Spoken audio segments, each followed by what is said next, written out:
ముందు మంత్రంలో తెలుసుకుందాం.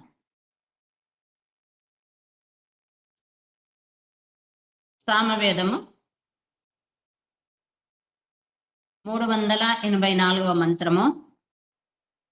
ఋషి కాణ్వః పర్వతః దేవత ఇంద్రః ఛందః ఉష్ణిక్ స్వరః రిషభః. విషయం ఏంటిది అంటే, ముందు మంత్రంలో ఏ శూరవీరులో అనేది చెప్పబడింది. శూరవీరులు ముందు మంత్రం. ఇక్కడ ఏ శూరవీరులు, మరి శూరవీరత్వం, శూరవీరవత అంటే ఏంటి అనేది తెలియజేయబడుతుంది. అక్కడ అనేది పడింది. మరి శూరత్వం అంటే ఏంటి, వీరత్వం అంటే ఏంటి అనేది ఇందులో తెలుసుకుందాం. మంత్రము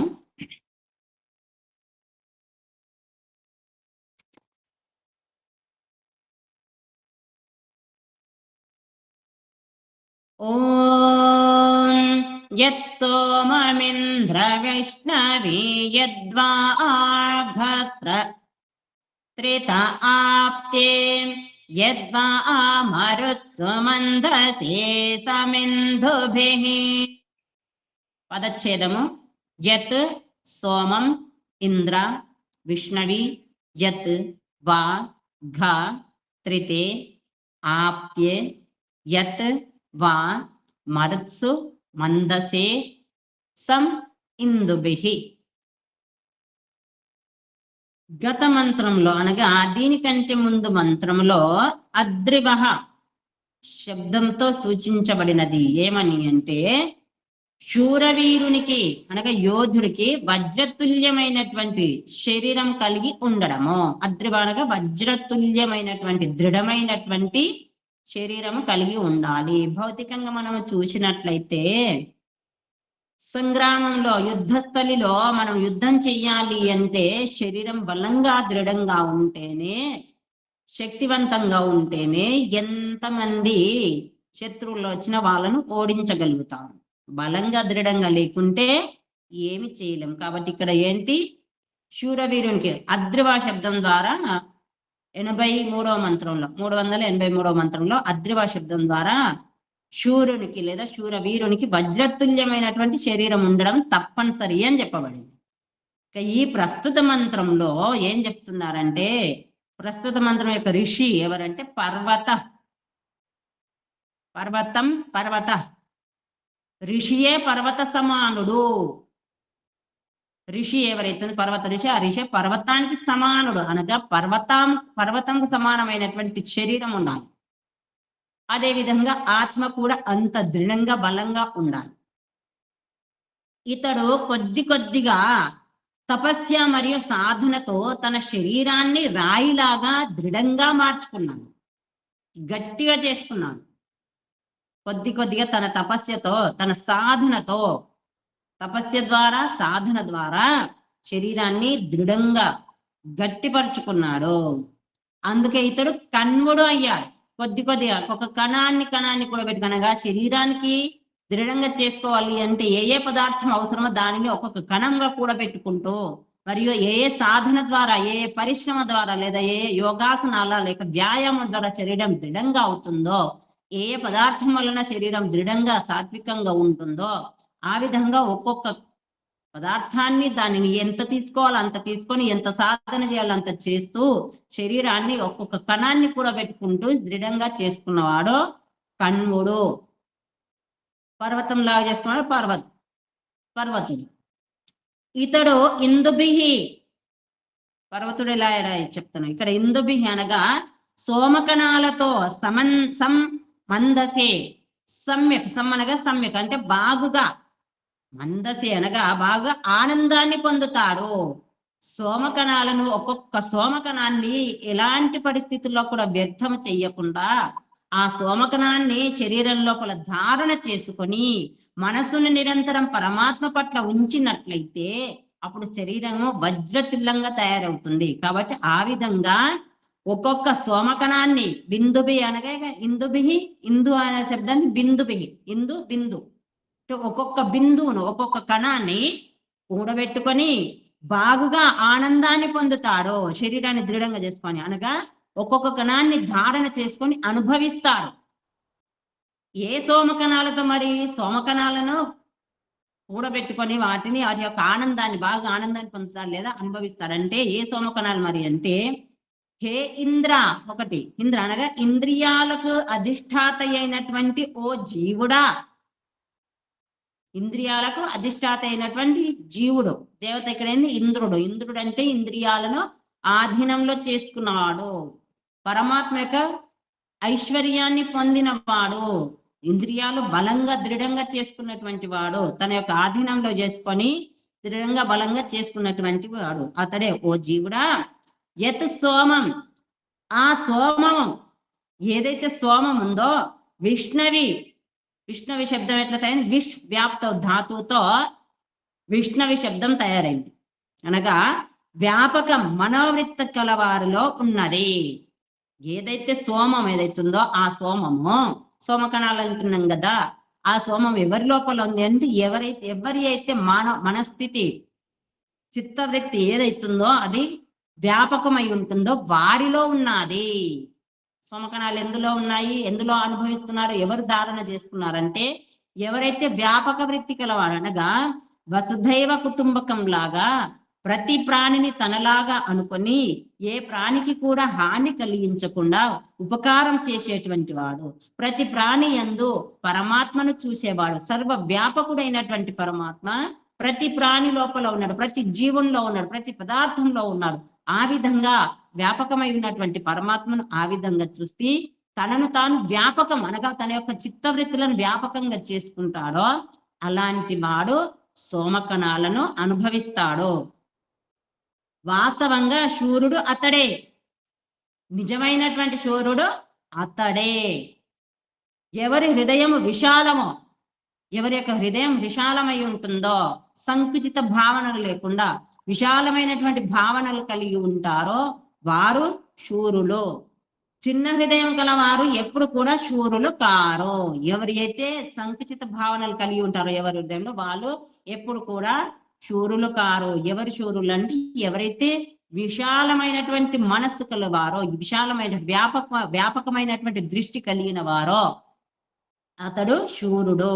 అనగా పరంపిత పరమాత్మ వ్యాపక దృష్టి కలిగిన వాడు, అంతటా ఉన్నాడు, అన్నింటి యందు ఉన్నాడు. సహస్ర శీర్ష, సహర్ష పురుష, సహస్రాక్ష, వేల కన్నుల ద్వారా పరమాత్మ చూస్తున్నాడు. అనగా అందరి కన్నులలో ఎవరెవరు ఏ జీవైతే చూస్తుందో ఆ జీవి అన్ని కన్నులలో ఉన్నాడు ఆ పరమాత్మ. అనగా అందరి యొక్క దృష్టిని చూసేవాడు, గమనించేవాడు పరమాత్మ.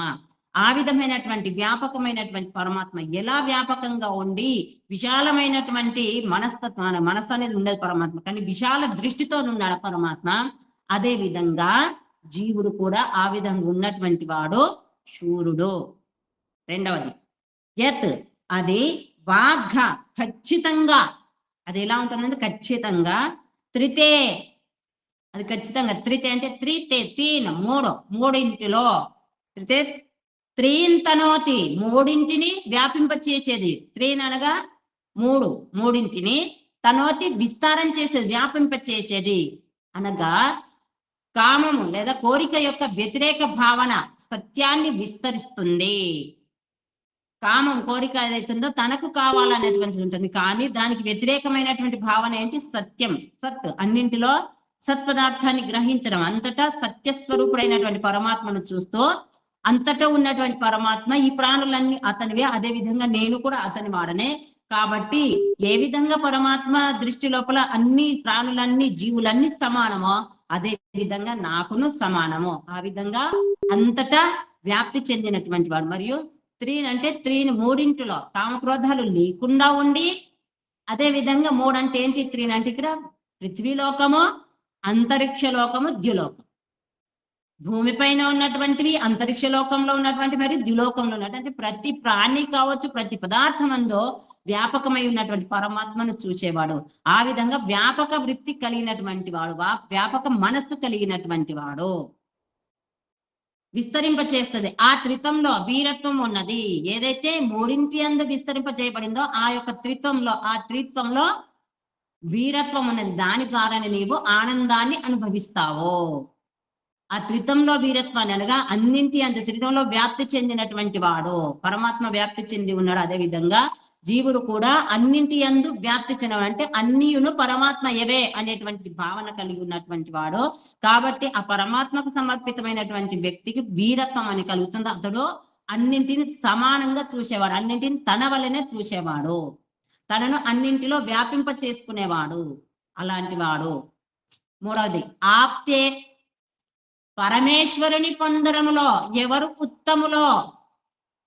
ఆప్తి అనగా ఆప్లివ్యాప్తం, వ్యాపకమైనటువంటి పరమాత్మను పొందడంలో ఎవరు ఉత్తములో, ఎవరు శ్రేష్ఠులో, గొప్పవారో, వారిలో ఏ వీరత్వం ఉన్నదో, ఎవరు ఉత్తమంలో వారి ఏదైతే వీరత్వం ఉన్నదో అది నీ ఆనందముకు కారణం అవుతుంది, అది నీ యొక్క ఆనందానికి కారణం అవుతుంది, అనగా సోమకణాలను ధారణ చేసుకునేందుకు కారణం అవుతుంది. నాలుగవది, మరి చివరగా నాలుగవది యద్వా, ఖచ్చితంగా మరత్సు, ప్రాణ సాధన చేసే వారిలో ఏ వీరత్వం ఉన్నదో, ఎవరైతే ప్రాణ సాధన చేస్తారో, ప్రాణాయామం ద్వారా తన ప్రాణాలను తన గుప్పిట్లో పట్టుకుంటారో, ఆ విధంగా చేసేవారు, దానితో నీవు ఆనందాన్ని పొందుతావు. ప్రాణ సాధన ద్వారా ఏదైతే సోమకణాలు ఉన్నాయో అవి రక్షింపబడతాయి, కాబట్టి దాని ద్వారా నీవు ఆనందాన్ని పొందుతావు. అనగా సాత్వికమైనటువంటి ఆహారం ద్వారా సాత్విక ప్రవృత్తిని, సాత్విక కణాలను ఉత్పన్నం చేసుకొని వాటిని శరీరం లోపల ధారణ చేసుకున్నట్లయితే దాని ద్వారా ఏదైతే శక్తి లభిస్తుందో దాని ద్వారా ఆనందం కలుగుతుంది. ఏదైతే శక్తి లభిస్తుందో అది అంతటా విస్తరింపబడుతుంది, అనగా ప్రాణులన్నింటికి ఉపకారం చేసేవాడవుతాడు, అందరి పట్ల దయాదృష్టిని కలిగిన వాడవుతాడు. కాబట్టి దాని ద్వారా ఆనందం కలుగుతుంది. మరియు అన్నింటి యందు పరమాత్మను పొందేవాడవుతాడు, దాని ద్వారా కూడా ఆనందం కలుగుతుంది. ఆ విధంగా ప్రాణ సాధనలను చేసి కూడా నీవు ఆనందాన్ని పొందుతావు. దీనికంటే ముందు మంత్రంలో అనగా వెనక మంత్రంలో అనగా గత మంత్రములో దానశూరుడు, సంయమశూరుడు, నిర్మాణశూరుడు మరియు పరోపకార శూరుడు, ఈ నలుగురు వ్యక్తుల గురించి ప్రతిపాదించబడింది. ఈ 4 రకాలుగా ప్రతిపాదించబడింది. ఏంటి? దానశూరుడు, సంయమశూరుడు, సంయమం అంటే ఇంద్రియాలను సంయమంలో పెట్టుకుని తనను తాను తన అదుపులో పెట్టుకుని అనగా పరమాత్మకు సమర్పితమైనటువంటి వాడు. అదే విధంగా నిర్మాణశూరుడు, ఇతరుల యొక్క నిర్మాణమే చేస్తాడు కానీ విధ్వంసము చెయ్యడు. అదే విధంగా పరోపకారం, ఇతరులకు ఉపకారం చేస్తాడు, అపకారం చేయని వాడు. ఈ విధంగా 4 వ్యక్తుల గురించి దీనికంటే ముందు మంత్రంలో చెప్పబడింది. కానీ ఈ మంత్రంలో ఉదారత్వం, ఉదార స్వభావం అనగా విశాల మనస్సు కలవారిలో శూరుడు, విశాలమైనటువంటి మనిషి, ఉదార స్వభావం కలిగి విశాలమైనటువంటి మనసు కలవారిలో ఎవరైతున్నారో వారిలో శూరుడు. బ్రహ్మచర్యం, అహింస మరియు సత్యపాలనంలో శూరుడు. బ్రహ్మచర్య పాలన యందు అనగా సోమకణాలను ధారణ చేసుకోవడంలో, హింస చెయ్యకుండా ఉండడంలో మరియు సత్యాన్ని పాటించడంలో శూరుడు. ఎప్పుడు కూడా అసత్యాన్ని ఆచరించడు, అసత్యాన్ని దరిదాపుల్లోకి రానివ్వడు.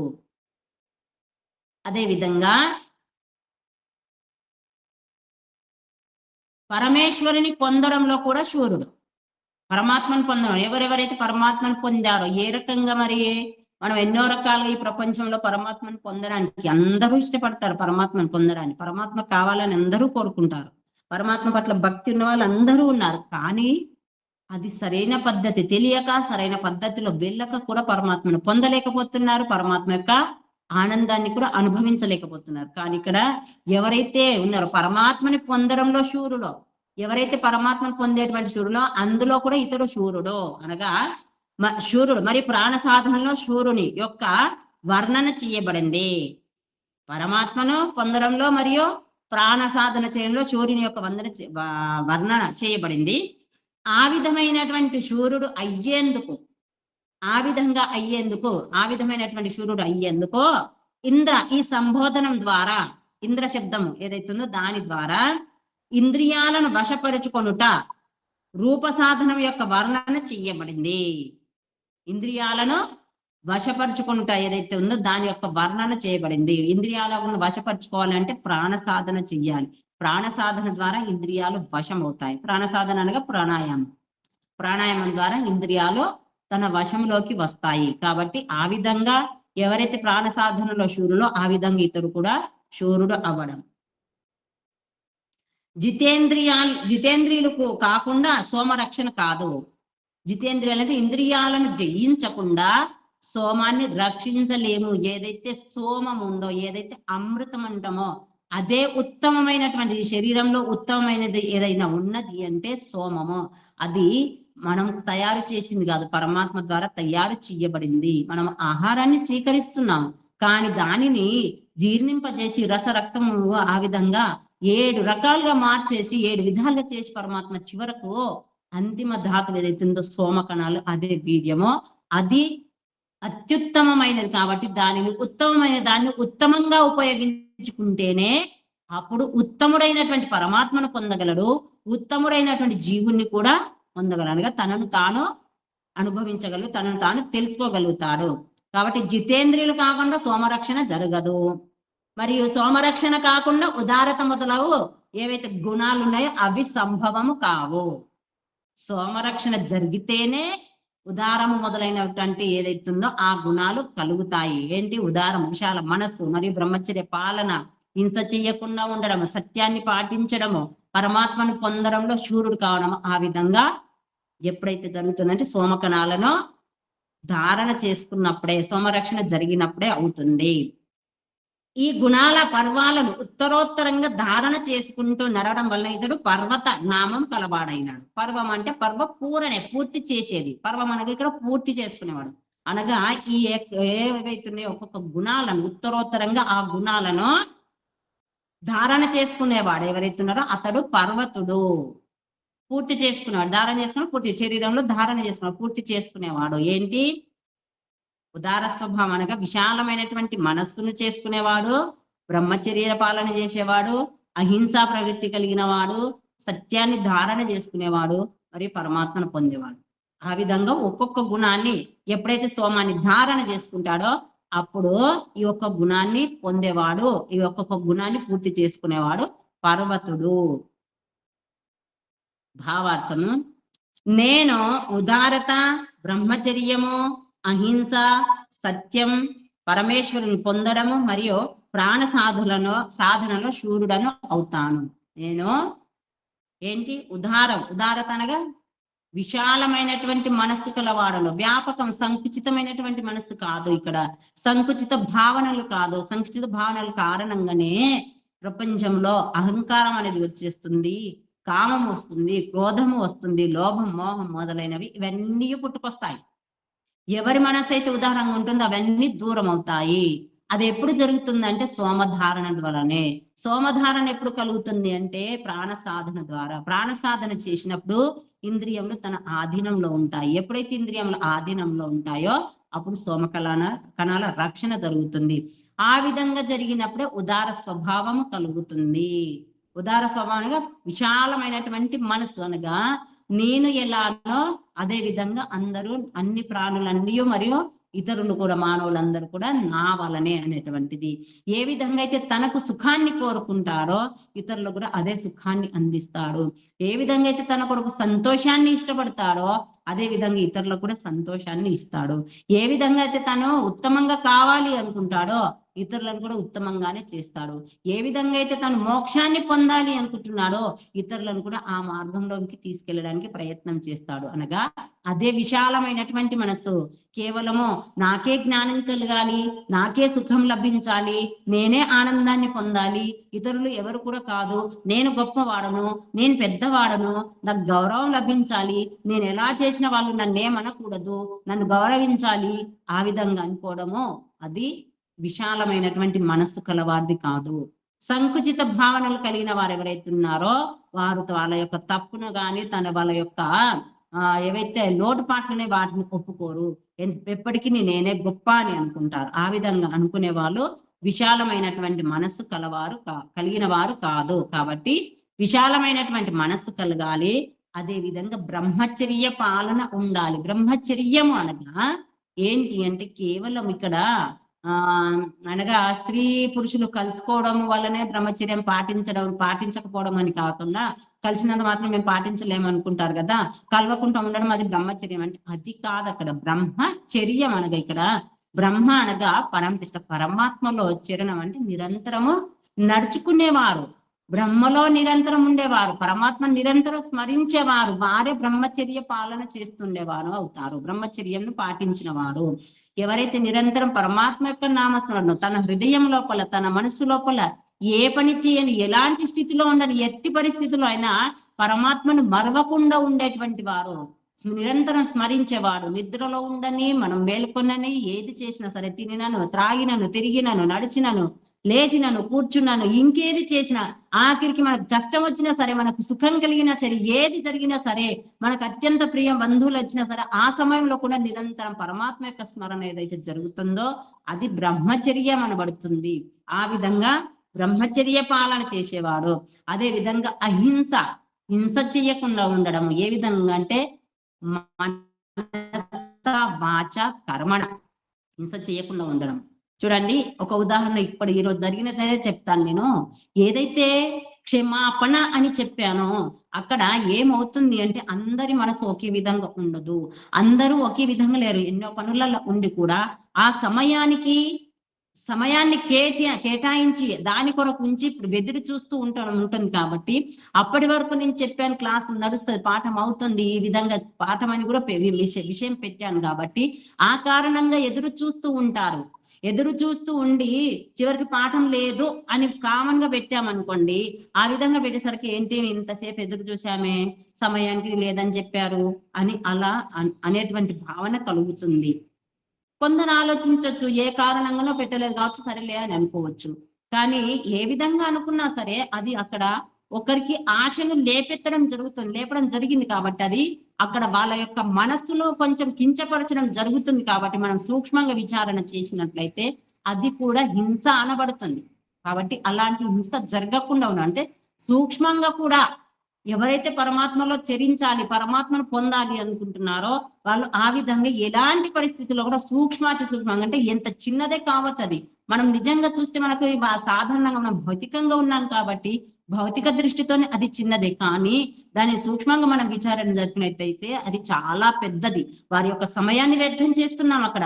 వారు ఏదైతే నిర్ణయం చేసుకున్నారో పాఠం కోసం ఉండాల్సి వచ్చి ఇంకా వేరే పనులను కూడా మనం నిర్ణయం అంటే అక్కడ మార్చుకొని ఉండొచ్చు. ఎవరైనా వచ్చేవాళ్ళు పోయేవాళ్ళు ఎన్నో రకాలు ఉంటాయి కదా, వాటన్నింటి నుంచి దూరం అయినప్పుడు అది దానిని ఏం చేస్తున్నట్టు వాళ్ళ యొక్క సమయాన్ని వ్యర్థం చేసిన వాళ్ళం అవుతాం. వాళ్ళ యొక్క మానసిక స్థితిని దూరం ఒక రకంగా కష్టపెట్టిన వాళ్ళం అవుతాము. వారి యొక్క పనులు ఏవైతే ఆ పనులను ఆపిన వాళ్ళం అవుతాము. అంటే అన్ని రకాలుగా జరుగుతుంది కాబట్టి ఆ విధంగా ఉండకుండా, అంటే మనస వాచ కర్మణ ఎట్టి పరిస్థితుల్లో కూడా ఎవరిని కూడా ఇబ్బంది పెట్టకుండా ఉండడము అహింస. అదే విధంగా సత్యం అనేది ఎప్పుడు ఒకే రకంగా ఉంటుంది, మార్పు అనేది ఉండదు. సత్యం అంటే నిజం, దానిని ఎలా ఉందో అలానే చెప్పడం. ఆ విధంగానే ఒకసారి మాట ఇచ్చామంటే దాన్ని ఎట్టి పరిస్థితుల్లో కూడా తప్పకూడదు. ఒకసారి మాట ఇచ్చామంటే ఏదానికైనా ఒక్కసారి మనం చెప్పామంటే అది నిజమే చెప్పడం, అంటే ఎట్టి పరిస్థితుల్లో కూడా అబద్ధం ఆడకుండా మనస వాచ కర్మణ ఏ స్థితిలో కూడా ఉండకుండా ఉండడం. ఈ విధంగా సత్యాన్ని పాటించడం మరియు పరమాత్మను పొందడం. ఇక పరమాత్మను పొందాలంటే వీటన్నింటిని పాటించడం వల్లనే పరమాత్మను పొందగలుగుతాము. ఎందుకంటే పరమాత్మ ఎప్పుడు కూడా ఏ ప్రాణికి కానీ ఏ రకంగా కూడా హింస పెట్టడు. పరమాత్మ తను స్వయంగా తన వైపు నుంచి ఏ కష్టాన్ని ఇవ్వడు, తన వైపు నుంచి ఇవ్వడు. ఒకవేళ జీవునికి కష్టాలు వస్తున్నాయంటే తను చేసుకున్నటువంటి కర్మకే ఫలితం ఇస్తాడు, కానీ అక్కడ ఫలితం ఇవ్వకపోవడం కూడా అది పాపం అవుతుంది, అది అన్యాయం అవుతుంది. ఎందుకంటే కర్మకు ఫలితం ఇవ్వకుంటే ఆ కర్మ అది మంచిది కాదు అని తెలియజేయడం ఎలా జరుగుతుంది? అతనికి తెలియకుండా ఉండి పాపాలు చేస్తూ పోతా ఉంటాడు కాబట్టి పూర్తిగా పాపంలో మునిగిపోతాడు. కాబట్టి ఆ విధంగా కాకుండా ఆ జీవుని రక్షించడం అనేది పరమాత్మ యొక్క కర్తవ్యం. కాబట్టి అతను హింస చేస్తాడంటే ఎప్పుడంటే మనము చేసినటువంటి కర్మలకు ఫలితాన్ని ఇవ్వడం, అక్కడ హింస కాదు శుద్ధి చేయడం అవుతుంది. కాబట్టి ఆ విధంగా ఉన్నటువంటి పరమాత్మను మనం పొందాలి అంటే మనము కూడా ఆ రకంగానే ఉండాలి. పరమాత్మ ఏ విధంగా ఉన్నాడో ఆ విధంగానే నడుచుకోవాలి, అప్పుడే పరమాత్మను పొందుతాము. ఈ విధంగా పరమాత్మని పొందడము. మరి ప్రాణ సాధనలో కూడా శూరుడు అనగా నిరంతరము ప్రాణ సాధన చేసి ఇంద్రియాలను అదుపులో పెట్టుకోవడము. ఇంద్రియాలను కొంచెం మనం వదిలిపెట్టినా అవి పరిగెడుతూనే ఉంటాయి, మనల్ని ఎక్కడికి తీసుకుపోయి పడేస్తాయో తెలియదు. ఏ విధంగా అయితే బండి స్టార్ట్ చేసేసి రేస్ ఇచ్చేసి దాన్ని వదిలిపెట్టేశాం అనుకోండి, ఆయన్ని అది ఎక్కడ పోయి చేరుతుందో తెలియదు. ఆ విధంగా అవుతుంది ఇంద్రియాలను కూడా మనం వదిలిపెట్టామంటే.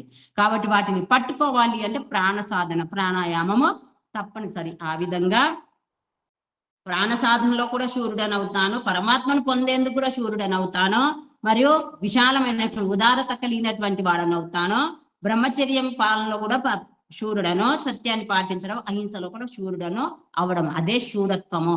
ఈ విధంగా నడుచుకోవడమే శూరత్వం.